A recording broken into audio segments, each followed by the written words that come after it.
Jadi sebetulnya semua bahan organik, baik organik dari sampah, kotoran manusia, kotoran hewan mulai dari sapi, ayam, kambing, babi, semua kotoran. Kemudian semua yang mengandung organik itu bisa dijadikan biogas.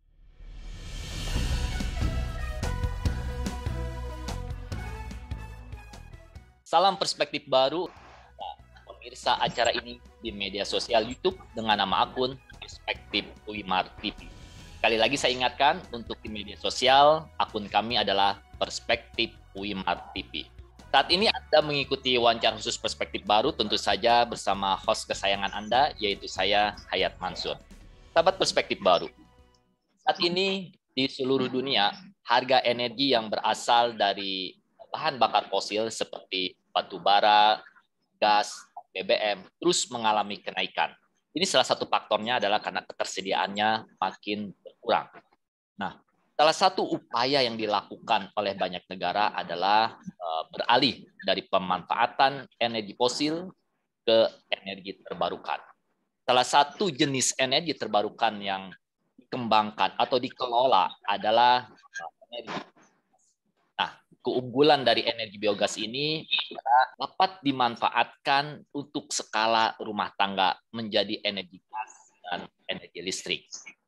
Jadi hari ini kita terus dengan seseorang yang melakukan pengembangan biogas untuk skala rumah tangga dan juga kini telah sukses menjadi produsen biogas sehingga dikenal dengan julukan Ratu Biogas. Dia adalah Dr. Sri Wahyuni. Selamat bergabung, Bu, di wawancara Perspektif Baru. Ya, terima kasih Pak.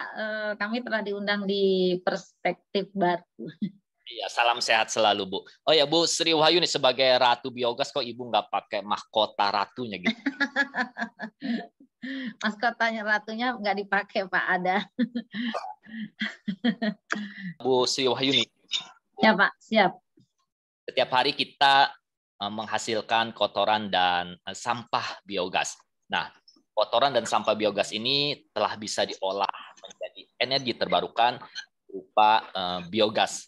Nah, salah satu keunggulan biogas ini adalah bisa dimanfaatkan untuk skala rumah tangga, yaitu baik gas maupun menjadi listrik. Nah, yang awal dulu mungkin pendengar radio maupun pemirsa acara ini belum mengerti banget mengenai biogas. Apa itu biogas dan bagaimana bentuknya biogas? Bentuknya. Nah, silakan, Bu. Baik, terima kasih Pak Moderator. Jadi saya di sini akan mengenalkan dulu. Jadi biogas itu adalah gas yang dihasilkan oleh bahan organik yang difermentasi secara anaerob oleh bakteri. Nah, sehingga dia nanti akan mengeluarkan gas metan. Nah, gas metan ini yang akan dibakar, bisa digunakan untuk menjadi energi listrik. Jadi sebetulnya semua bahan organik, baik organik dari sampah, kotoran manusia, kotoran hewan mulai dari sapi, ayam, kambing, babi, semua kotoran. Kemudian semua yang mengandung organik itu bisa dijadikan biogas. Nah, padahal potensi kita di Indonesia ini untuk menghasilkan biogas itu luar biasa gitu ya. Itu nggak hanya limbah kotoran ternak, tapi limbah pertanian pun bisa. Seperti jerami padi, seperti eceng gondok juga bisa, kemudian tongkol jagung, kemudian limbah-limbah pertanian yang hasilnya setelah diambil hasilnya limbah itu pun bisa digunakan menjadi biogas. Jadi gitu Pak. Jadi sederhana. Biogas itu apa? Ya, jadi intinya biogas itu bentuknya berupa gas ya. Berupa gas. Seperti ini aja Pak, kayak perut kita, ini kan makannya kalau kita kan pasti makan organik ya Pak ya, makan nasi, makan sayur. Nah, perut kita itu nanti kalau nggak ada bakteri, kita keluarnya tidak ada kotoran. Pasti kalau makan nasi, keluar nasi gitu. Jadi di situ difermentasi oleh bakteri, kemudian keluar dari kotoran, kita kan kentut. Nah, membayangkannya itu aja, Pak. Kalau kita kentut itu berarti biogas namanya gitu. Dan mengenai biogas yang dihasilkan dari limbah, yaitu kotoran maupun sampah, itu kan asosiasi masyarakat, saya sendiri aja itu pasti bau kan. Bau menyengat. Kenapa justru Ibu menekuni tertarik dengan biogas ini? Jadi begini Pak, dulu hidup saya itu sulit dari listrik, tidak ada listrik di daerah yang saya tinggal. Jadi saya dulu tuh lahir di Kediri Pak, orang tua saya itu transmigrasi ke Pulau Buru, Maluku. Jadi di sana saya masih kecil SD aja sudah suruh cari kayu bakar untuk masak dan sebagainya gitu. Nah setelah saya istilahnya agak kesulitan lah untuk mendapatkan energi itu waktu di Pulau Buru itu. Nah pada saat saya sekolah di Ambon mendapat PMDK kuliah di IPB, kesempatan itulah saya bisa belajar menjadi asisten dosen dari seorang dosen legend saya yang beliau kuliahnya di Amerika dan mengembangkan biogas di Indonesia. Kebetulan saya jadi asistennya, saya belajar terus, kemudian saya mengembangkan ini. Dan saya mengembangkan tidak hanya cukup di akademisi, tapi saya udah langsung membuat desainnya bagaimana supaya lebih efisien. Kalau hanya dibakar hidup, dibakarnya hidup. Tapi kan efisiensi untuk penggunaan efisiensi setara dengan berapa LPG, setara dengan minyak tanah berapa. Nah itu saya belajar terus. Meskipun saya harus setiap hari suruh nimbang kotoran sapi Pak waktu itu. Ya, satu hari itu sapi berapa kotorannya. Nah itu harus hafal Pak. Berapa banyak kotoran dan sampah tersebut yang bisa dimanfaatkan untuk menjadi gas yang disebut biogas? Dari sampah dulu ya Pak. Kalau dari sampah Pak, sebetulnya kalau untuk dari sampah, kalau kita ada skalanya Pak. Jadi kalau sampah itu kalau hanya satu rumah saja, itu digesternya pasti kecil. Jadi alat kita itu bisa menyesuaikan. Jadi ada skala RT, ada skala TPS 3R itu ada skala 100 rumah, bisa skala 50 rumah, bisa skala 10 rumah seperti itu. Itu kalau yang sampah rumah tangga. Tetapi kalau sampahnya itu ada di TPS, TPA itu tidak terbatas Pak. Berapapun misalkan satu hari menghasilkan 2 ton, 3 ton gitu. Nah itu bisa diolah menjadi bahan bakar biogas. Contoh di Bogor, di sini saya sudah membuat biogas sampah, itu ada 17 lokasi. Dan 17 lokasi itu satu lokasi bisa meng-hire 1.000 rumah yang sampah organiknya diolah menjadi biogas itu Pak.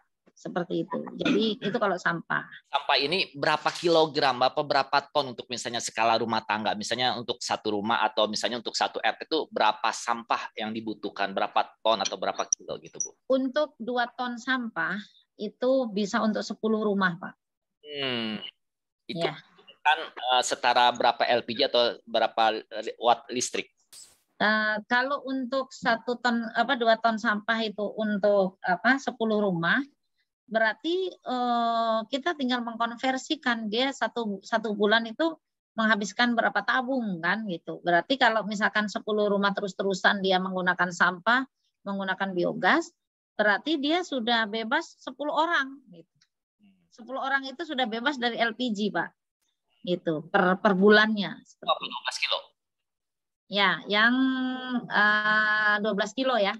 Yang 12 kilo. Sekarang harganya sudah hampir 400.000. Nah, kalau untuk yang kotoran tadi Bu, kotoran hewan. Nah, ya. Banyak dibutuhkan untuk bisa menghasilkan biogas. Minimal 2 ekor sapi kalau pakai ternak. Kalau untuk pakai ayam kita bisa minimal 100 ekor. Kemudian kalau untuk domba kita juga bisa 15 ekor atau 10, minimal 10 sampai 15. Babi itu bisa 7 ekor. Kemudian yang lainnya itu bisa mengikuti. Nah, itu untuk skala rumah tangga. Jadi untuk di Indonesia kalau dia memiliki 2 ekor sapi, itu dia sudah selamanya kalau sudah memasang biodigester ini dan dia sudah tidak lagi memerlukan LPG lagi seperti itu. Bu, kalau ini kotoran manusia bisa nggak Bu? Nah, untuk kotoran manusia, nah ini seperti background di belakang saya nih Pak, itu adalah biogas kotoran manusia di pesantren Pak. Oh, jadi kami ini sekarang sedang membuat biogas di pesantren-pesantren. Contoh ini pesantren di Kalimantan Selatan itu sudah ada 2 lokasi. Pesantren di Bogor namanya Nurul Iman itu santrinya 15.000. Pesantren Lirboyo. Kemudian kami sekarang ada lagi pasang di pesantren di beberapa pesantren di Bogor, kemudian beberapa pesantren di Tasikmalaya. Nah, ini ini kita bisa mengolah kotoran dari kotoran dari santri tadi, septic tanknya kita rubah menjadi biodigester ini. Dari biodigester ini dijadikan untuk oven roti, masak rice cooker. Nah, itu untuk santri lagi gitu. Bayangkan Pak, 15.000 santrinya seperti itu. Jadi apakah proses pengolahan limbah, yaitu baik kotoran maupun kotoran tadi itu menjadi biogas itu mudah, bisa dilakukan oleh masyarakat awam gitu loh. Jadinya tidak rumit gitu kan, tidak seperti pembangkit yang canggih-canggih gitu. Nah, gimana proses dari kotoran limbah itu sampai menjadi energi biogas? Kalau untuk biogas ini sebetulnya mudah Pak, asal alatnya sudah diinstal seperti kotoran manusia. Di tempat saya nih ya, saya itu 3 kamar mandi, itu saya langsung masuk ke biodigester dengan kapasitas 4 meter kubik. Pertama sekali masang, setelah dipasang, kemudian dimasukkan bakteri, karena saya menjual alat biodigester ini dengan bakterinya, kemudian dimasukkan bakteri itu, kemudian terus menerus Pak, sudah tidak usah merawat lagi seperti itu. Terus-terusan yang penting ada masukannya. Nah, itu akan dia tidak sulit merawatnya, terutama yang untuk kotoran manusia. Kalau kotoran sapi itu karena dia harus diolah pupuknya. Makanya dia harus masukannya hari ini, besok keluarnya jadi pupuk. Hari ini masukannya gasnya dipakai, besok jadi pupuk. Tapi kan kalau untuk kotoran manusia itu orang jarang menggunakan pupuk untuk dijadikan pupuk. Kalau di Indonesia mungkin masih jijik gitu ya Pak ya. Nah, tapi dengan adanya biogas ini kita bisa mengurangi, tidak usah menyedot WC Pak kalau untuk kotoran manusia, untuk di kotoran manusia. Jadi pertanyaannya Bu, apa Ya. biogas yang dihasilkannya itu bau nggak Bu? Karena kan berasal dari kotoran Bu. Kalau biogas ini sebetulnya kalau sudah terbakar itu tidak bau Pak. Jadi misalkan gas itu dibuka dari kerannya, langsung masuk ke kompor, kita nyalakan, itu tidak akan bau. Tidak ada akan pengaruh kepada nasinya atau tidak terpengaruh sama sama masakannya, itu tidak akan terpengaruh. Apalagi kalau gasnya itu untuk generator listrik, untuk lampu, itu kan pasti tidak akan menjadi berpengaruh kepada bau. Ketika kita berbicara mengenai pemanfaatan atau penggunaan energi, satu pertanyaan yang sering diajukan oleh publik adalah apakah energi biogas ini aman dimanfaatkan di skala rumah? Artinya tidak menimbulkan bahaya kebakaran dan sebagainya atau meledak dan sebagainya. Jadi untuk biogas ini cukup aman. Jadi karena gini, gas ini adalah gas yang bertekanannya rendah, Pak. Jadi tidak seperti LPG. Jadi kalau LPG itu adalah gas yang dicairkan, dari gas alam dicairkan jadi liquid. Dari liquid itu ditaruh di tabung yang bertekanan, sehingga kalau kita salah-salah itu juga agak berbahaya. Beda dengan biogas yang kita hasilkan dari limbah ini. Jadi pada saat nanti kita bakar itu kalau dipegang rokok aja, misalkan dikasih rokok diginikan, itu tidak akan menyala. Tapi kalau misalkan kita sulut dengan api atau dengan api misalkan dipakai korek api, nah itu baru dia bisa hidup. Nah, kalau bocor apakah berbahaya katanya? Tidak akan berbahaya karena baunya seperti kentut aja. Kalau orang lain kentut bahaya enggak kan gitu. Temennya kentut gitu. Nah, itu tidak akan berbahaya. Jadi sebetulnya biogas ini di Indonesia sangat aman. Oke Bu, jadi tadi penjelasannya jelas sekali bahwa biogas ini aman untuk dimanfaatkan skala rumah tangga. Jadi tidak perlu ragu dan takut. Dan pertanyaan berikutnya adalah biaya nih Bu, biasanya Bu kalau masyarakat nih Bu, berapa sih biaya yang harus dikeluarkan kalau kita mau memanfaatkan biogas ini untuk skala rumah tangga atau untuk rumah kita sendiri gitu? Pertanyaan tadi bahwa berapa biaya untuk biogas skala rumah tangga. Jadi gini Pak, kalau biaya di rumah tangga untuk skalanya manusia, kotoran manusia atau pengganti septic tank, nah itu tidak terlalu mahal Pak, mungkin sekitaran antara 15 sampai 16 juta. Nah, itu pun masyarakat Indonesia kalau sekaligus mengeluarkan uang segitu itu kan pasti masih agak berat.